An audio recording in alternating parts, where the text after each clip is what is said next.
Today's video, we're going to go over the gaits within a gait at a trot. Last video we covered walk and the three variations within each gait. At the trot, again, just like the walk, it's collected trot, a working trot, and extended trot. Those are your three basic. Different disciplines are going to put a different word to that. There's going to be variations within that, but those are your three basic movements. And the way you're going to kind of identify them is where the stride is and where the horse is carrying its weight. So with the collected trot, the energy is going to be more up and down. The working trot is a little bit more stretched out, it's a little bit more forward, and extended is a lot more extension, but still the horse is staying balanced. And that's where the variations, and you'll see with Cal here, he's a gypsy vanner, and being a draft horse, is they can be a little more plunky, where they're just kind of plodding along and can be short strided.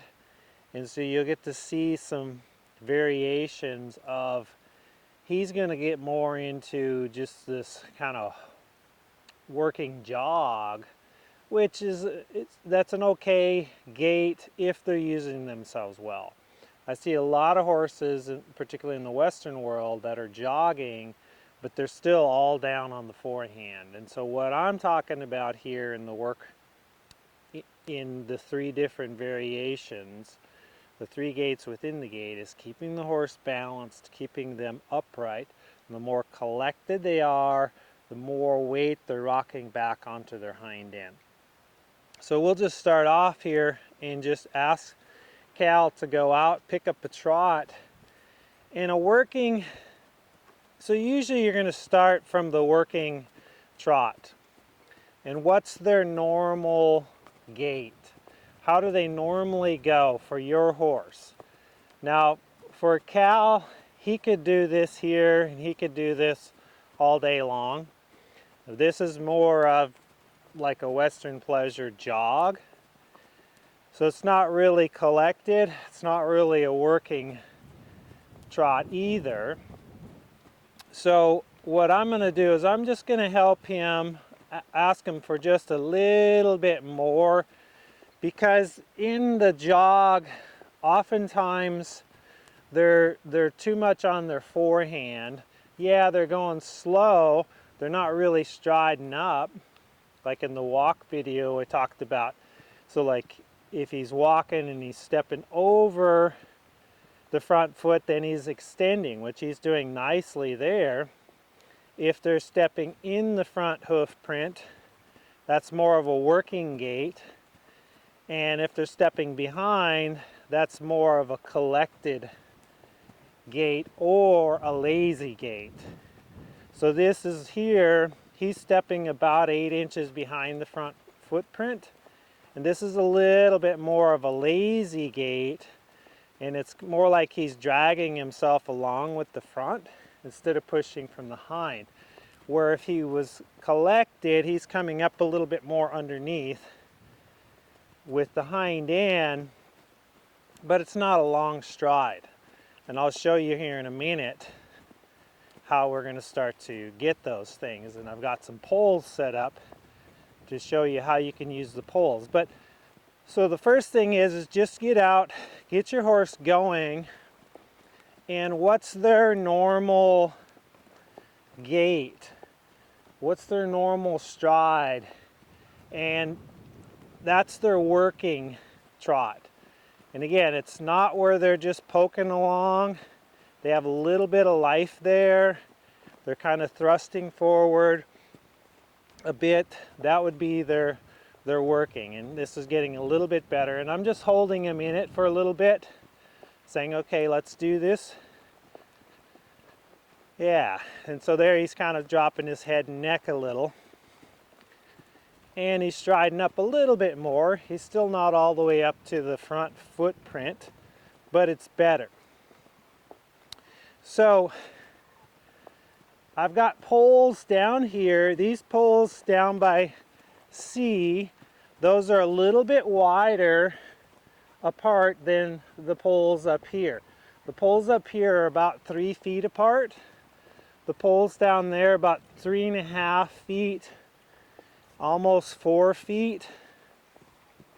And we're gonna play with the different widths of poles to help him get the different lengths and strides and to get the different gaits. So here I'm going to take him through this set of poles to help him get a little bit more of rocking the weight back into a collected gait. So the distance of these poles are kind of between a collected and a working walk. So I just want him to float through that. He's not double stepping, but he rocks the weight. He's having to pick his feet up. The closer they are together, the more up and down he has to go. The wider apart they are, the more he has to stretch his stride out. So the more he flexes and goes up and down, particularly with the hind, gets up underneath, the more he's rocking that weight back and picking up and down. So that was pretty nice there. So what I'm going to do now is actually bring them together just a little bit more. So I'm going to slide them together about 4 to 6 inches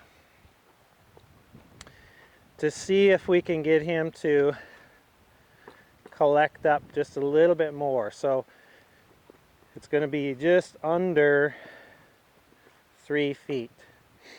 And how you can get real exact there is just put your foot down, pace off. So I've got, you know, my big feet here. So I'm going to go just under 3 paces here. So I got about 2.5 on each one of those. And so that's pretty good. And now we'll set up and do that again to see if we can get him to kind of rock back a little bit more to lift up and down. You don't want to go too short or too close together too quickly. And the same with extending him out. You don't want to go too far apart to get them really stretching out too fast either. So I'm just setting it up. Yeah, there, that was not bad. It was a little different for him because he was like, hey, wait a minute, this is different than the last time. So I can't push him forward too much. I've got a shorter line here. Actually, the first pole's a little closer together than the other two. So they're not exactly. But I'm liking this here because he's shifting his weight back up underneath, back over his hind a little. Yeah, he's picked those feet up and he's carrying himself. Now the other thing with the collected trot or the collected walk or the collected canter is it's not going to be real exact here because all I have is the halter I'm holding him with. So to really get true collection is you're going to have a little more feel on their face, getting them to rock back and start dropping their hind end. But this is a good place to start. So I like that. That's pretty nice. Now I'm going to give him a little more length and see if we can go from the bit more on the collected side, the short stride there, coming down. So I'm giving a little more rope here, getting a little longer, and I'm going to ask him to stretch out to see if, yeah, he can stretch more. And that's nice because now he was, as he went over the poles, he was almost tracking up there. And he's still kind of holding that. He got a little longer in the neck. So again, we take the poles. Yeah, nice. There. Right as he went over, he was fully tracking up. And he's almost still holding that. That's pretty good. And I'm holding a presence here with him, just saying, hey, keep that tempo. Yep, yep, yep. Nice. So I like that. He's stretching out a little more. And it's not about really going faster per se, as it is about stretching. Getting a longer stride, not a faster stride. Yeah, I like that. That's pretty nice. I'm going to let him have that. So we went from there closer to a collected. It's not all the way there, but closer to a collected, into here more of a working trot. And now I'm going to lengthen these poles out just a little bit more to see if we can get him to stretch. What's the maximum amount he could do? That's kind of what we're working towards before he double steps in there. Can he really stretch out and get longer in that stride without double stepping in the poles here? So that looks pretty good. And I'll go a little bit more here. And I'm gonna go the other direction here, and I'm gonna take him over the short poles there a couple times, because changing the direction can change up the stiffness in the horse. I actually should have went the other way a little bit too before I change those poles, but we'll just do the shorter poles here, getting him to shorten that stride. Yeah. See, and I'm not even too concerned that there's a little variation in the width of the poles. They're not exact each distance, because then it causes them to have to think about, and they have to regulate their own feet. So that was pretty nice. Now I'm gonna throw a little more energy at him to say, okay, stretch out a little bit here now. And he's gonna have to be putting pretty good effort into this to be able to make that. That's a pretty good stretch down there for thinking about an extended trot. And he says, well, how about we canter? Well, he did it anyway. So the poles took him back out of the canter. So that was helpful. I'm just saying, good. Really stretch out there. He's tracking up right now. Yeah. That was pretty good. He ticked the pole, but he's figuring it out. He's figuring out where his feet should go. I don't want him slowing down too much over here. Yeah, I want him to really keep that energy going. See, in here he's staying consistently where he's tracking up. And if we could get him to over track a little bit, that would be even better yet. And so that was pretty nice there. He stayed consistent. I'm going to lengthen this first pole out here. Actually, I'm going to stretch them all out just a tiny bit, because he's handling that pretty well. So a good distance is, like in your more collected, you're going to be 2.5 feet to 3 feet is a good place to start. All the way up to your extended could be up to 5 feet apart.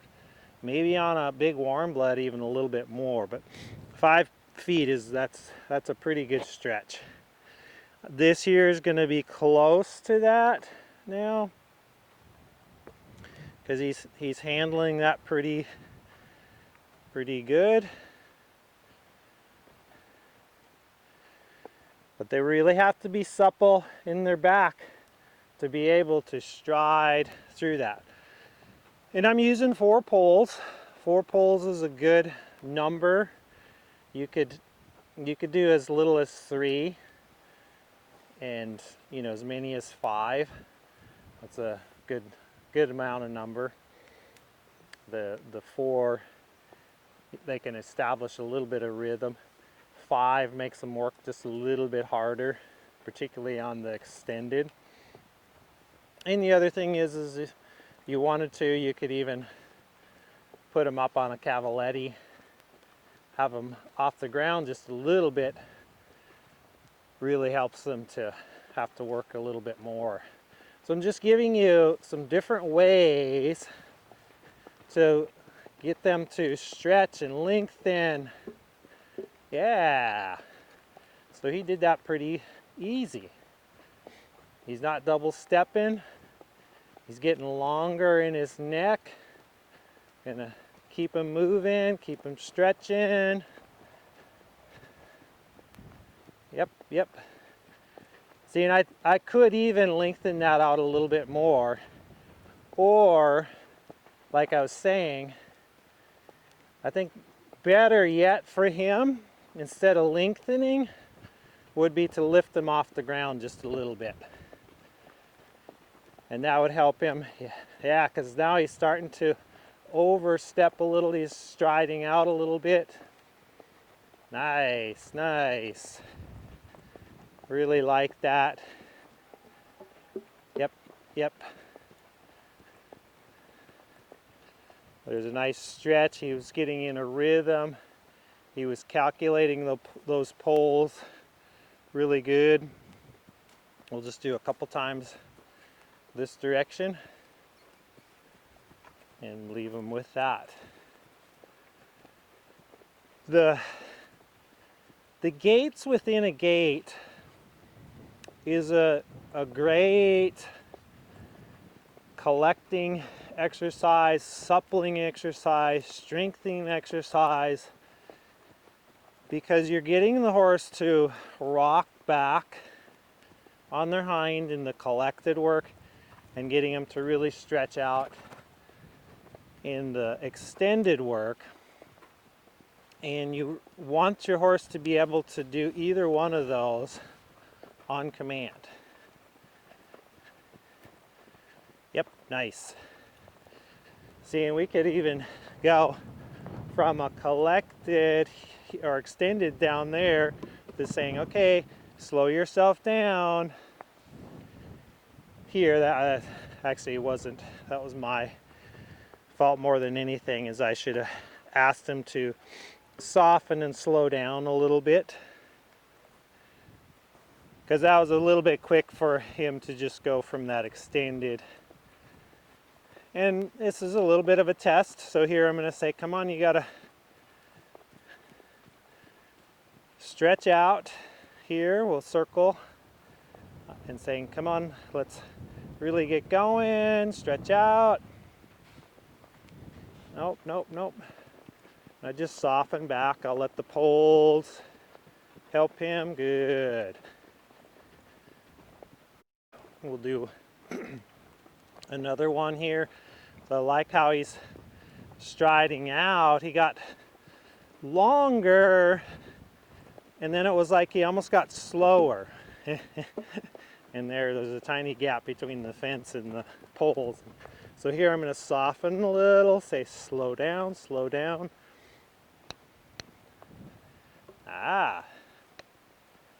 Not bad. He broke to a walk, but at least he was thinking about it. So I'm saying stay there. Yep.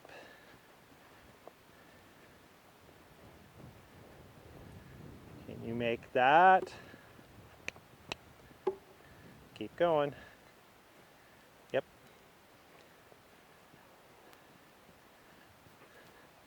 keeping a rhythm. Now he's like, oh, slowing down. Okay, we'll just stall out. And in the end, we should be able to keep a metronome, whether he's on the shorter poles, more collected, or extends out, the metronome stays the same. And there, I'm going to soften, say, come on back. He says, well, how about we just miss it? And just circle around again.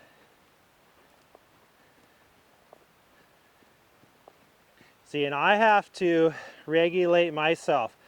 I'm going to kind of slow myself down, turn my volume down a little bit. Yeah, and here I turn my volume up, helping him to go, okay, let's lengthen out, let's stretch out, let's go someplace. Nice. And I really like that, because he was able to go from a short stride up to a long stride, back to a short stride. And we'll play more with this in the riding, so you'll get to actually see a little bit more of them actually collecting up. Where here it's not quite as defined, but you got to see he calculated through, okay, I need to shorten my stride, I need to lift up and down on the closer poles, and I need to stretch out, lengthen out on the farther poles, the longer poles there. So go play with the poles. First start off with where is your horse naturally, and find with the poles. You might have to play around with, okay, what's a good width for your horse, and then go, okay, that's the width. Now that'd be more the working gait, the working trot, and then you can extend it out from there, and you can shorten it up a little bit. Don't get in a hurry with doing all of that, you know, like here in one setting. Cal's pretty good about, he knows where his feet are, so he was able to shift and change. But your horse, it might take you several weeks to get a little longer, get that stride to lengthen out, or to rock back and shift back with it. Go out there, play with it. I'd love to hear how it's working for you. Let me know, and we'll see you in the next video. Thanks for watching.